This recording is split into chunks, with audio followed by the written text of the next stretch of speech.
তোমাদের সামনে একটা জামানা আসবে, জামানা সবরিন, কঠিন সবরের জামানা। ইমান ধরে রাখা হাতে জ্বলন্ত আগুন ধরে রাখার মতো হয়। ওই সময় যদি তোমরা কেউ আমার সুন্নতের উপর অটল থাকতে পারো, আমার মৃত সুন্নতকে আবার জীবিত করতে পারো, তাহলে 50 জন শহীদ সাহাবীর নেকি পাবে ইনশাআল্লাহ। এরা সমাজ পরিবর্তনকারী মানুষ। আর ইতিহাসে যারা সমাজ পরিবর্তনকারী মানুষ, তাদের জীবনে পরতে পরতে বিপদ আপদ বলা মুসিবত আসবেই।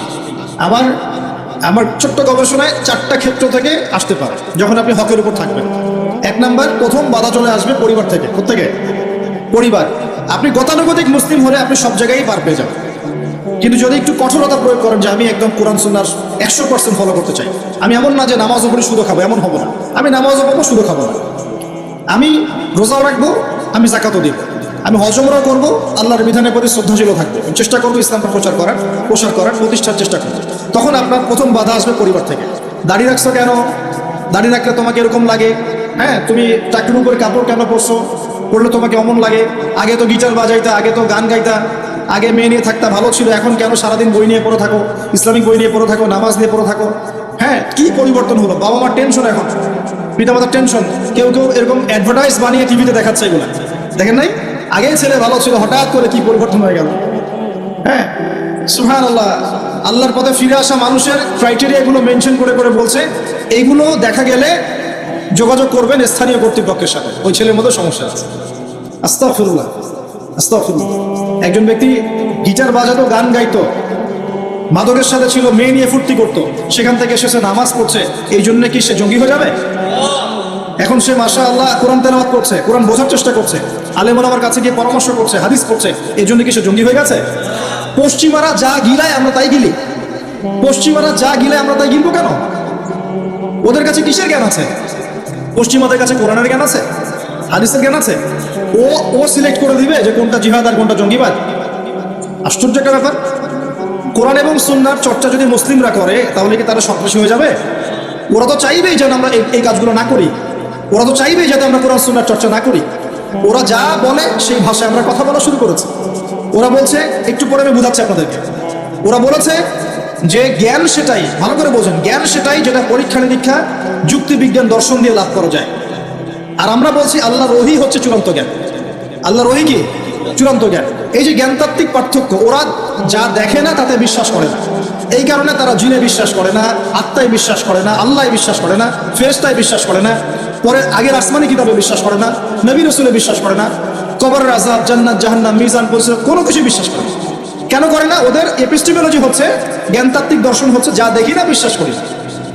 আর ওই দর্শনটা আমরা কাট পেস্ট করে নিয়ে আমাদের ছোট ছোট বাচ্চাদেরকে এখন গিলাচ্ছে এগুলো। ওই দর্শন কেন ফলো করবো আমরা? আমাদের দর্শন হচ্ছে চূড়ান্ত জ্ঞান কার পক্ষ থেকে আসে? আল্লাহর পক্ষ থেকে আসে। আল্লাহ যা সত্য বলেছেন তাই সত্য, আল্লাহ যা মিথ্যা বলেছেন তাই মিথ্যা। আল্লাহর ওহী চূড়ান্ত সত্য মিথ্যার মানদণ্ড, মানুষের যুক্তি বিজ্ঞান দর্শন নয়। এই জায়গায় তো পার্থক্য, সে করেই তো পার্থক্য। এই জ্ঞানতাত্ত্বিক সংজ্ঞায় পার্থক্য বলেই তো আপনাকে ডারউইনের মতবাদ পড়াচ্ছে, কারণ সে তো বিশ্বাসই করে না যে মানুষকে আল্লাহ সৃষ্টি করেছে।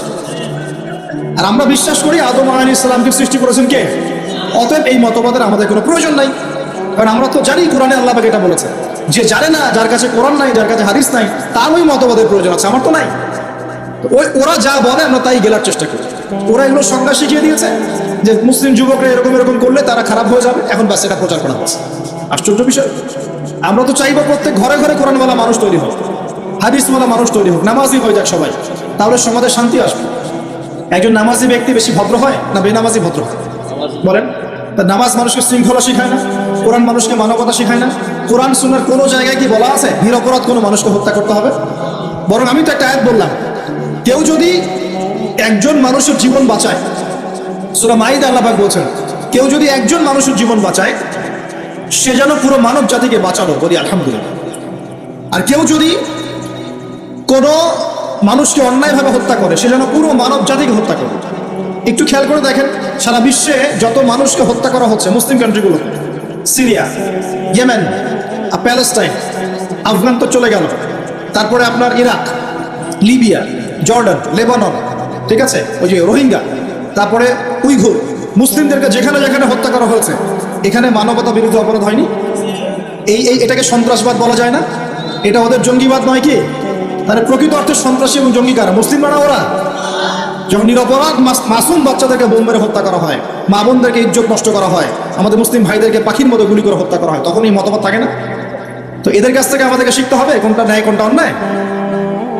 এগুলো চলতে থাক, কিন্তু এই চলা ইনশাআল্লাহ তাআলা বেশি দিন সাস্টেইন করবে না ইনশাআল্লাহ।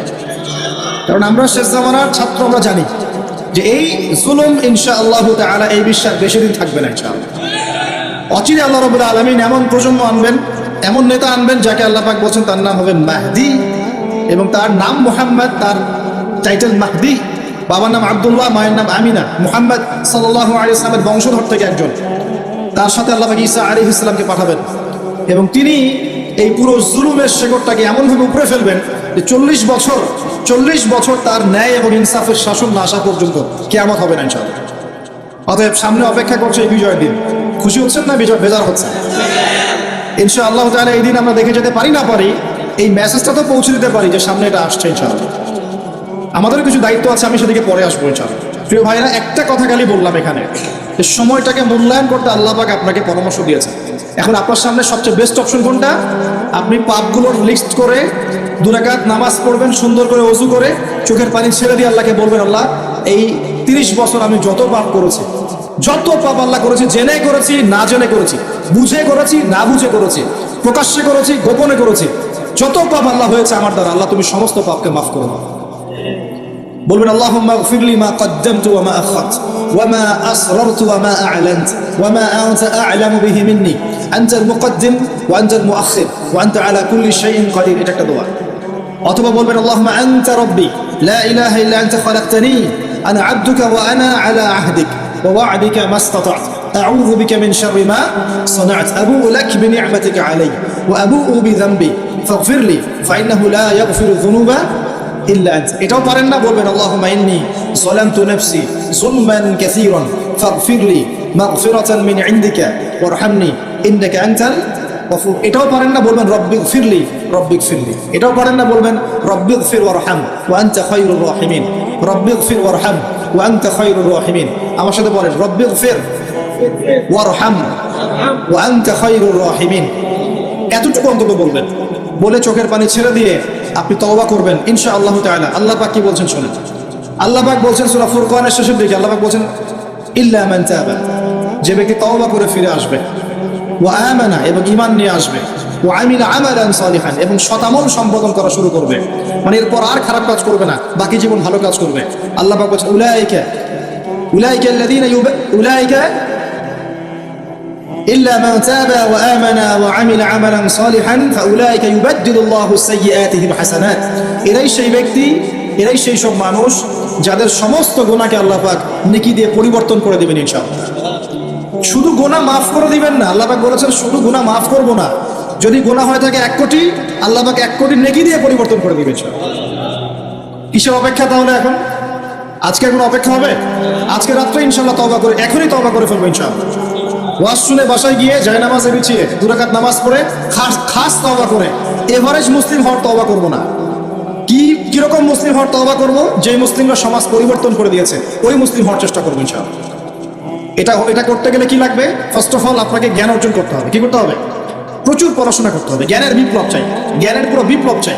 তারপরে বেশি বেশি নেক আমল করতে হবে নবীর সুন্নাহ অনুযায়ী, এরপর হালাল খাইতে হবে, তারপরে আদর্শ পরিবার করতে হবে, নিজের পরিবারে পর্দা সালাত কায়েম করতে হবে, তারপরে সমাজে সৎ কাজে আদেশ করবেন, অসৎ কাজে নিষেধ করবেন, এই যে মানব কল্যাণমূলক কাজ করবেন, সবার সাথে ঐক্যবদ্ধ থাকবেন, বিভক্ত হবেন না, সবার কল্যাণ চাবেন, কারো অকল্যাণ চাবেন না, কারোর সাথে হিংসা বিদ্বেষ বিভক্ত আমাদের মধ্যে যাবেন না, সমালোচনা সংস্কৃতির মধ্যে যাবেন না, আল্লাহওয়ালা আত্মশুদ্ধিওয়ালা মানুষের কাছে থাকবেন, পলিটিশিয়ানদের সাথে ভালো সম্পর্ক রাখবেন, তাদেরকে নিয়ে দিনের কাজ করবেন, তাদেরকে বাদ দিয়ে দিনের কাজ করবেন না, তাদেরকে নিয়ে দিনের কাজ করবেন, এবং তাদের মধ্যে যারা সৎ তাদেরকে ভোট দিবেন। সমস্যা কি? ডেমোক্রেসি 100% ইসলামিক পদ্ধতি কিনা সেটা পরের প্রশ্ন। এখান থেকে আপনি এখন বের হতে পারছেন না, তার মানে এখান থেকে স্কিপ করা আপনার পক্ষে পসিবল হচ্ছে না। তাহলে যে ব্যক্তি সৎ তাকে কমসে কম নিযুক্ত করেন, সমস্যা করতে তার দ্বারা কিছুটা হলেও তো উপকার হবে। মানে নাই মামার চেয়ে তো কানা মামা ভালো নাকি? খেলাফত তো কায়েম করতে পারছেন না, পারছেন? তাহলে যে পদ্ধতির মধ্যে তুলনামূলক কিছু সৎ মানুষ আছে ওই মানুষগুলোকে নিয়ে আসেন, সমস্যা নেই।